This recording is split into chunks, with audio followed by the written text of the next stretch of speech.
Hey everyone, Leroy here with another end of week update. And as you can see, I'm wearing my mask, which I'll do throughout this video. Actually had a great idea that came in from one of our employees, Ryan Cragness, in our RPS group, who suggested that maybe I wear my mask throughout the video to try and reinforce the importance of this really simple measure that goes a long way towards preventing the spread of COVID-19. And I'll tell you from my own personal perspective, I've been able to pretty much lead as much of a normal life as possible, continuing to be out in the community, actually going to restaurants and supporting the local businesses, but doing so in a safe way, always wearing my mask, always practicing social distancing.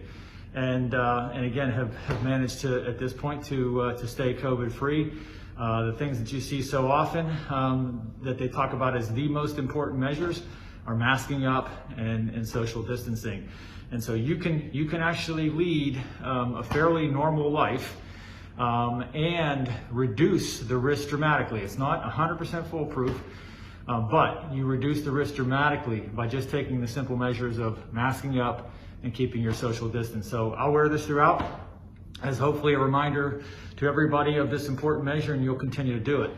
The reason it's so important, we now are up to 149 positive cases of COVID-19 amongst our employee base.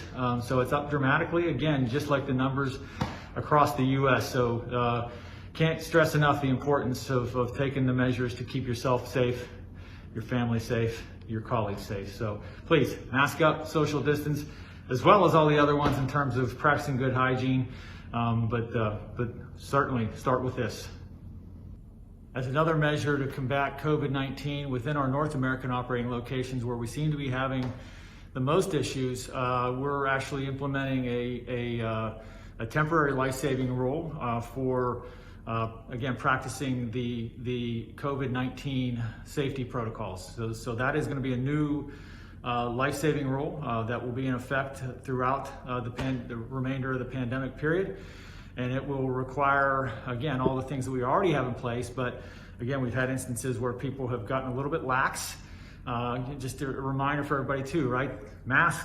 Appropriate mask wearing is over the nose and mouth. It's not having it down here, you know.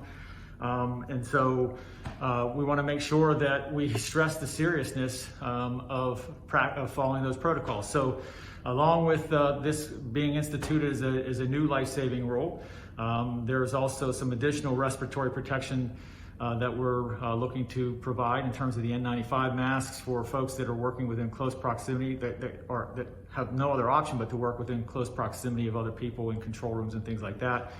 We're also adding some air purification equipment in those areas too. So we're continuing to try and work and find ways where we can create an even safer environment for our people. This past week, we had our annual Zero Harm Coordinator Conference. We pulled everybody together in a virtual environment, over 50 people from North America and Europe, getting together to review key topics such as incident investigations, innovation, key SH&E policy changes, and enterprise risk management, and as it ties to safety, management of change, and sustainability. So I want to thank Richard Smith and the team that put together that virtual environment. Also thank all the employees who took the time out of your busy schedules to participate. I hear it was a great event. I want to take a moment to provide everybody an update on the Koppers Kindness Fund. That is the employee fund that was launched back in August by employees for employees. So it's for employee contributions to basically go towards employees who might have been significantly negatively impacted by events outside their control, such as a natural disaster, house fire, serious illness, those sorts of things. We've had a great very generous contributions coming in from the employee base, helping to build the fund up. And we've also received our first applications in, and one's already been approved, and some dollars have actually gone out through that fund. As a reminder, anybody who applies for some funds from the Koppers Kindness Fund All that information is confidential and is kept confidential unless the individual wants to come forward and tell their story. So no worries on that end. I would again encourage everybody, if you don't participate, haven't looked at it, just take a look at the fund, see if it's something that you might consider being a part of.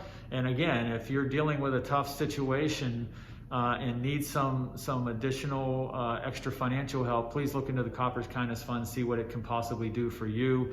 For those who are looking for more information, follow the link that's included in this video or scan the QR code to get more information on the Koppers Kindness Fund. But thanks everybody for your support on this important initiative so far. To close things out for this week, I'll again send a shout out and a thank you to Ryan Cragness for your suggestion on masking up for the video. Again, hopefully this sticks in people's minds. Again, as another reminder of what we need to be doing regularly to continue to combat COVID-19 and keep it away from us, keep it away from our loved ones, keep it away from our colleagues. As you go out and enjoy this weekend, as we head into the holiday season, please continue to stay safe and stay strong.